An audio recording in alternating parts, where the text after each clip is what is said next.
राम राम भावांनो. आज आहे आपल्या सेल्फ वर्कआउट सीरीजचा दिवस 51वा. मस्तपैकी सकाळी सकाळी लायब्ररीमध्ये उठलो, फ्रेश झालो आणि ग्राउंडवर आलो. ग्राउंडवर यायला आज थोडा उशीर झाला होता, त्यामुळे रॉबिन त्यांचा वॉर्मअप झाला होता. आता ईश्वर भाऊ अवधूत भाऊच्या कार्यक्रमात एवढा नाचला होता, नाचता नाचता डायरेक्ट भाऊ दड पडून पडला होता. भाऊच्या हाताला खूपच लागलेलं, म्हणून भाऊ काय दाखवत नव्हता. आता सगळ्यांनी मिळून मस्तपैकी लुजनिंग करायला घेतली.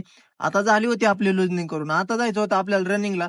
आज रनिंग मध्ये फक्त 2.5 किलोमीटरचा एक राऊंड मारायचा होता आणि एबीसी वर्कआउट करायचा होता. आता लगेच केला मग आपण एबीसी वर्कआउटला आपला स्टार्ट.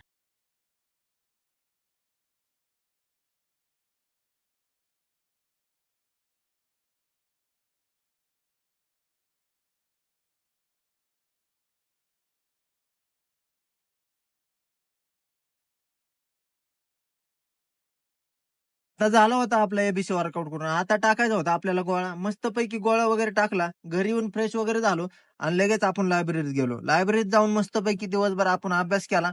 आज आलो होता आपल्याकडे अविनाश भाऊ. अविनाश भाऊचं म्हणणं होतं, की क्रिकेटचं सीझन चालू आहे आणि सगळेच जण क्रिकेट खेळायला लागले, तर आपण का घरी बसलोय? म्हणून अविनाश भाऊचं म्हणणं होतं, की आज आपण पण क्रिकेट खेळू. क्रिकेटचे सगळे अस्त्र-शस्त्र गोळा करून सगळ्यांनी मस्तपैकी क्रिकेट खेळले. क्रिकेट खेळून झाल्याच्या नंतर आपण आलो होतो लायब्ररीत. लायब्ररीत आपण यायच्या आधीच आपली गँग सगळी ऑफिसमध्ये जमा होती. मस्तपैकी मग त्यांच्यासोबत गप्पा मारल्या. असा न तसा पण आपला घरी जायचा टाइम झाला होता.